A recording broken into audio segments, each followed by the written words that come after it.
Hey, it's Sam Mondry. So this is a video I was supposed to do last week following a discussion about tripwires with RuneSlinger. And so the idea is that so here's what the tripwire are, and the distinction between resolution. In your normal prep, when a lot of GM does it, not everybody, but some GM does it. I've been doing it back in the days. It's the idea that you prepare resolution scenes and transitions and stuff like this. You say, if this happens, then this will happen.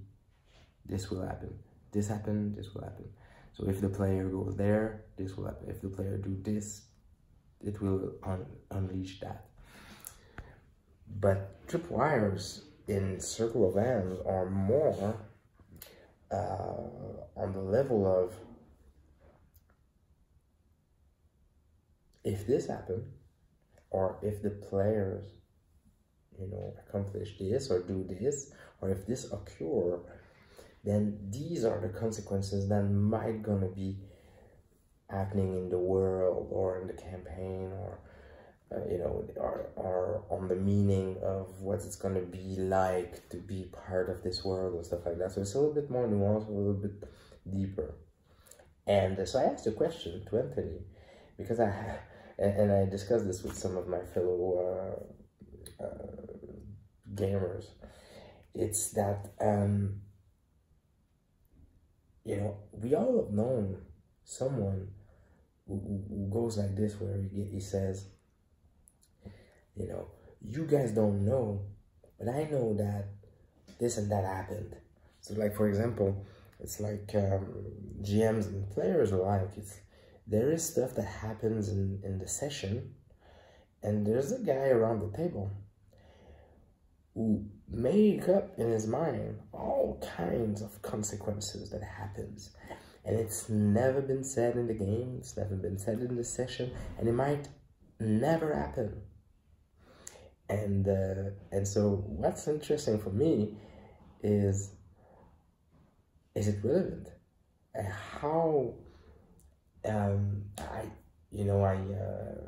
called it the GM schizophrenia, or I don't have a better word, I don't have a good word for it, but because it's definitely not a good word for it, but it's the idea that there is events and actions that are like tripwires, and players have done it in the game, in the session, and it has some consequences over the NPCs and the world structure and the events in the world. So it's like a writer trip somehow, where the GM or the players are writing stuff up and creating consequences in the world, and there is repercussion, but it might never gonna happen in the game.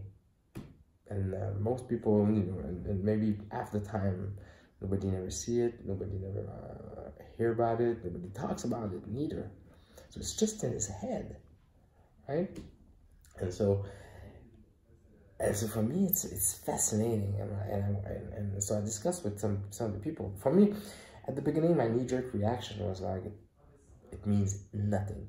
It's useless. It's a waste of energy, waste of your time, waste of your cognitive space. Just create stuff up and imagine that it's happening. And I can understand that for some people that is fun. I totally get it. But I never did it. And I have my fellow gamer who I play with, Burning Wheel, like for so many years. He's the kind of guy who does that.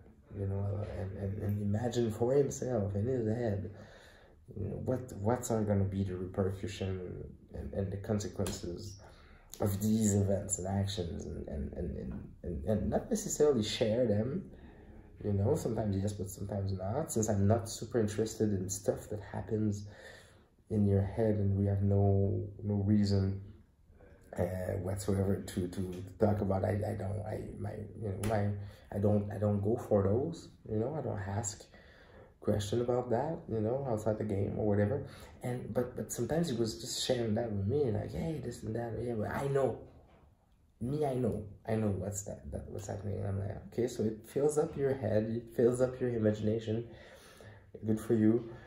But then I just, you know, by discussing with Moonslinger and discussing with these guys, they kind of told me that, yeah, but it's like imagination and creativity that is on the back burner somehow. So it's like, it might never happen. We might never discuss about it, and no, nothing's gonna, you know, we might never share anything about that, but we might. And if so, it's already there, it's already discussed. It's kind of like a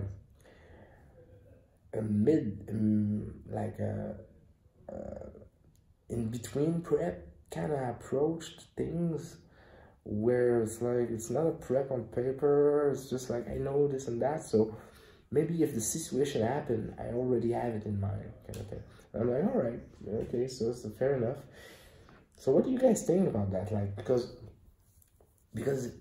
the fundamental questions, it's a classic philosophical question. It's, does it exist outside your experience? Is it, you know, there's a famous philosopher, Immanuel Kant, who discussed that extensively. It's like, if you cannot make, it's fundamental to idealism in general. It's like, if you don't have the knowledge of it, if you can you make the experience of it? And Kant's twist is, what you don't have an experience of it, or can't make an experience of it, does it exist? Is it relevant to truth and to knowledge? And is it relevant to try to make sense out of it and stuff like that? And so I have the question here is like, all these things in RPG that we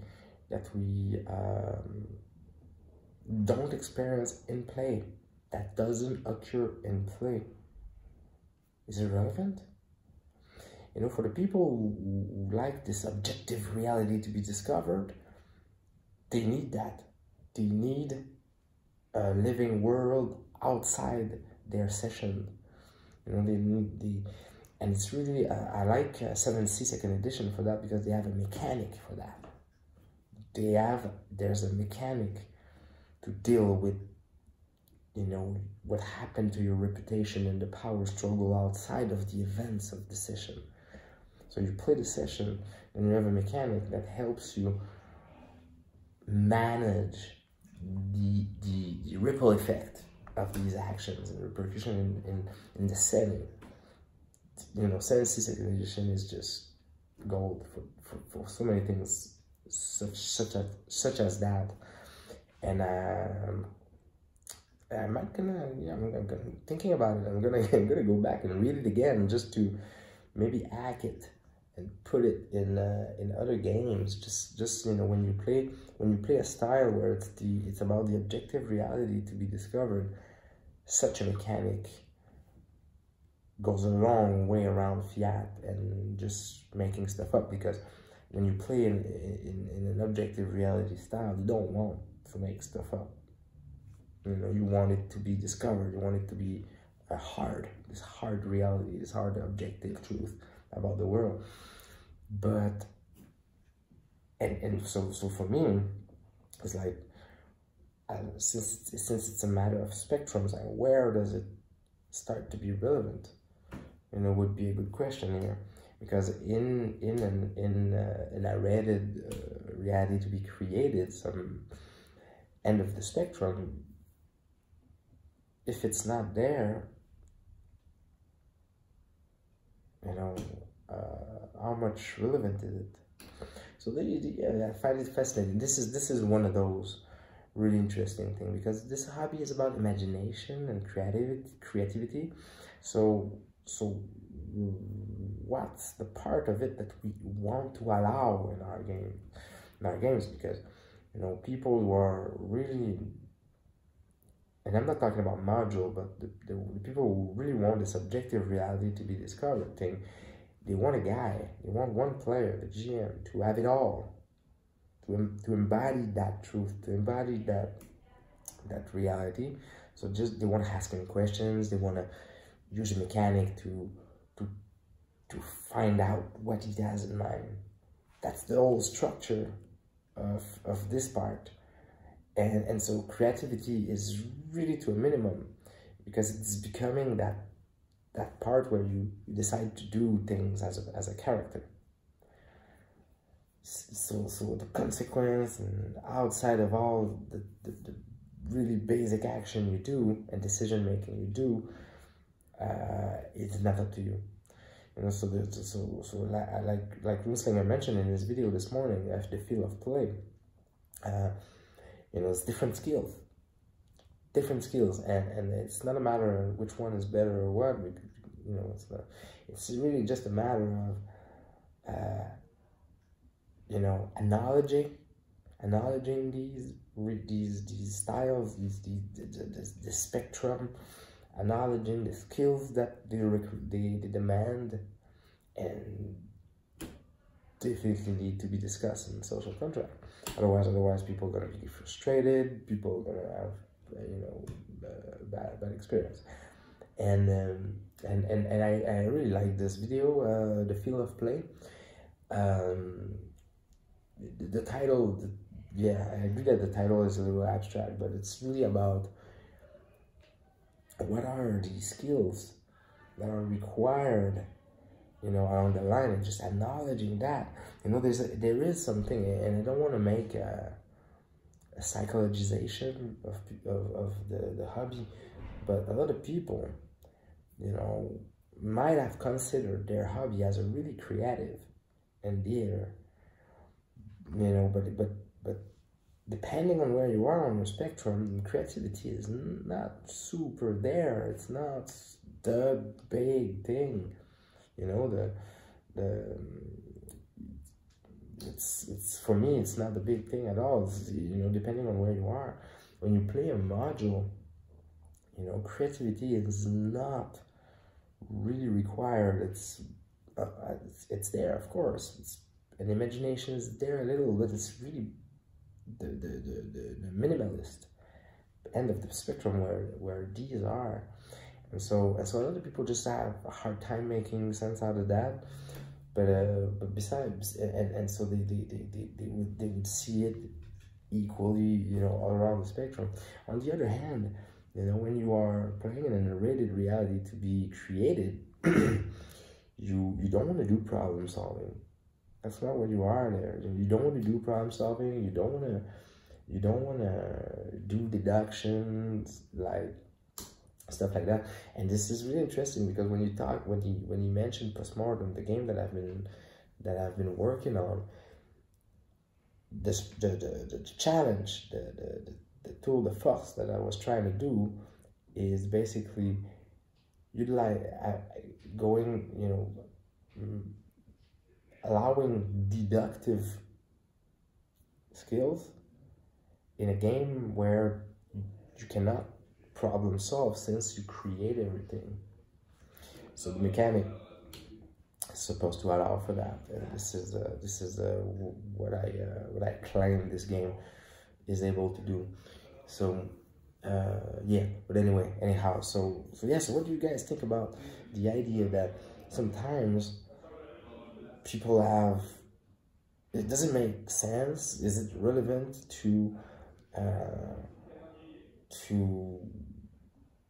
and also the moral implication?